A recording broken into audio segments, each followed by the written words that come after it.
Your Country 1039 KGRT Country on from Luke Bryan, and one appropriate song to kind of come in because we've got some special guests in studio, and they are part of the NMSU Rodeo team. In fact, we got James, right? Orcasitas, yes, sir. Orcasitas, that's right. Little orca. Little Yes, baby orca. Little House of That's how I'm Whales. going to remember it. That's what I remember it. And who else did you bring with you, James? I've got Bailey Johnson and Sherrick Sanborn with us. Oh, that's awesome. And you guys are riding this weekend, aren't you? Yes, we are. They're competing. We got Bailey here is in the barrel racing and the goat tying, and Sherrick's in steer wrestling. Hey, James. And tie down. Yeah. I hate to tell you this, but if you're going to talk, we need the microphone. Everybody on online that's watching on our stream just saw you hand the mic over, then start talking. Yeah. So just tell us a little bit about the NMSU Rodeo team. So the NMSU Rodeo team has been a great team for so many years since its inception, many years ago. But the team this year is outstanding. They got a whole new coach last year, a whole new drive, everything. Bailey was actually kind of the front runner and keeping the team going when they were in between coaches. So big props to her for keeping the team going. But now they've got, with Bailey, just one of the top contenders, not only in the region, but in the nation. But Sherrick Sanborn here, number 2 in the steer wrestling behind his little brother, which is kind of a family thing. They've got Mariano Vanel, number 1 in the region right now. Wade Hatch, number 4. The men's team is number 2 in the region. The women's team is number 1 in the region, but number 12 in the nation right now. Wow. So that is something special, and Bailey's part of that madness right now. That is cool. Now, when you say region, because obviously NMSU Rodeo doesn't compete in any type of NCAA conference or anything else like that, but you do have certain regions that are set up. So what region are we officially set up in? We are in the Grand Canyon region, which is made up of colleges in Arizona and New Mexico. Okay, that's good. That's good. So you got some local competition. I'm sure everybody knows everybody, right?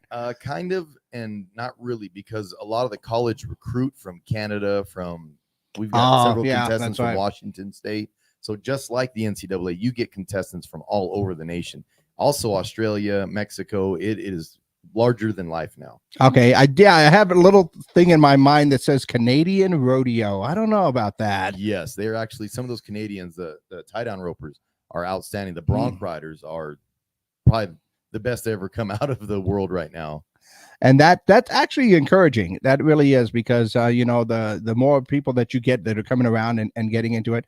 And one of the things that I was actually disappointed when I moved in here, those many years ago, I shall say, that were basically the fact. I think I told you I moved here in 95. We won't discuss what part of that conversation brought that up, but I moved here in 95, and I was from Northwest New Mexico, up in the Four Corners area. And rodeo is up really big over there. We have the Indian rodeo, and like just about every weekend during the summer, you can probably go to some rodeo somewhere in the area. But I was kind of just tripped out by the fact that when I got here to Las Cruces, it's like maybe you get like 1 or 2 rodeo events of the year, Correct. There's only besides the 2 college rodeos, there's 1 pro rodeo during the fair. Yeah. And the rest of it, this is really a timed event area. Team roping is huge around here. You throw a rock and you can hit 100 team ropers around here, which is huge because we do produce some of the best team ropers in the world from this area. And that's pretty cool. But it is always awesome when we do get some of the full rodeo events and everything else that'll come in here.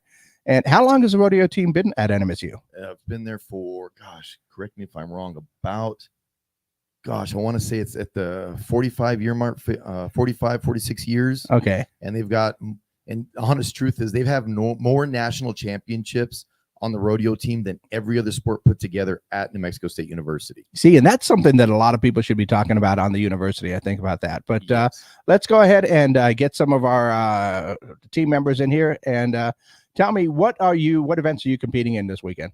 I compete in the goat tying, barrel racing, breakaway roping, and team roping. Okay. And you're going to win all of them, right? Yep, that's the plan. That's the plan. Always ask somebody in rodeo, you're going to win them all. Like, yep, that'll be it, right? So she can.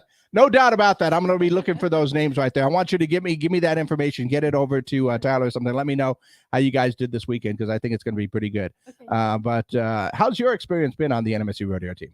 It's been great. I've made just lifelong friends and just have fun, and always get to meet new people and from all over the place, and it's been awesome. I've really enjoyed being a part of the NMSU Rodeo team. Okay, that's awesome. And then over here we've got Sherrick Sanborn. All right. I'm gonna once again that name thing is gonna get me. I know it is. But what events are you competing in? I'm competing in the tie down roping, steer wrestling, and team roping. Oh, that's awesome. Good timed events there. So, and we're gonna ask it, but I know the answer. You're gonna win them all, right? Planning on it. Yep. Okay, that's cool. And how's yours experience been on the NMSU Rodeo team? It's been great. This is my second year here. Oh, Came okay. in as a transfer, and it's kind of been nice having that starting from scratch feeling with the new coach and kind of seeing it all build. And just the new way we're going is. Where'd you come in from? Coach East College, Southern Arizona. Southern Arizona. Okay, cool. And it's been a nice experience here in Las Cruces then. Yes, I've really enjoyed my time here, and I got another year after this. Yeah, I was going to say normally everybody comes into Las Cruces and they comment about how nice the weather is and everything else like that. But from Southern Arizona, you're probably nice to cool down a little bit. Yeah, it's been nice. I know that feeling. I used to live in Phoenix, and I used to tell everybody that under 70 degrees, I'm done because it's too cold. Because once you've been at like 112 at midnight, everything else is cold. Everything else is cold. You know what I'm talking about, though. Well, yeah. Yep. And of course, we do have a big event coming up this weekend. I think it's the last rodeo for the semester. Yes, it is. It's the last rodeo of the semester is going to be at Landmark Mercantile. But Friday night, actually, to start off the festivities of the rodeo this weekend, they have the costume barrel race and costume ribbon roping, which is a lot of fun. The contestants from all over the area. It's not just college students. It's anybody is welcome to enter. The 7 o'clock books open at 5, and you can enter. But they'll be in costumes for Halloween. It's a tradition here at New Mexico State University. It's one of the funnest things you've ever seen. You'll have Elsa riding horses. You'll have just about everything under the sun, and you never know what these contestants are going to dress up as. Well, I can see Elsa as a rider. Absolutely. Yeah, see, Ricky Bobby, for a second there, I thought you were going to say that people were going to dress up as barrels and they just run around them. I don't know. That would be a little bit dangerous. That would be funny. A barrel going around a barrel. But then the actual rodeo is 6 o'clock on Saturday night. Mm-hmm. Slack starts at 10 a.m., but the actual final performance is going to be at 6 o'clock that night to find out who the champion is and hopefully raise the women's and men's team in NMSU's hand in victory. Absolutely. I think that is definitely going to be the case. And for Friday night, what time does that start? That starts at 7 o'clock. 7 o'clock on Friday night if you want to go out and have a little bit of fun with the costume ride and events. And you don't have to dress up in costume to attend, but probably be a little bit fun. It would be a lot. Be a lot of fun. The one on Friday is free to the public, but Saturday's $10. Okay, and available at the gate. Tickets only available at the gate. $10. It's a good price for a rodeo that night. Absolutely. And kids 10 and under get in for free, right? That's correct. All right, I remember that one when we were talking about that. But that is going to be going on this weekend at the Landmark Mercantile Arena, and hopefully, I won't say hopefully. I know we're going to raise some hands. We're going to get some nice belt buckles, and we're going to get some good standing right there. And I guess this also works your way towards getting into nationals. Yes, this is just the halfway point, and they still have another semester to go through to try to go to the college national finals rodeo next June. And that's probably the number 2 gold buckle you want to earn in your life. Absolutely. So thanks for stopping by, guys, and good luck this weekend. Remember, this is the last rodeo for this fall semester. You guys will start up again in the spring. But get on out over to the Landmark Mercantile this weekend for the NMSU Rodeo action. Once again, I believe that starts at 6 o'clock Saturday night. Landmark Mercantile, tickets are only $10. I mean, that sounds like a great Saturday night to me. Being a resource foster parent can be so rewarding, but it comes with unique challenges. At the New Mexico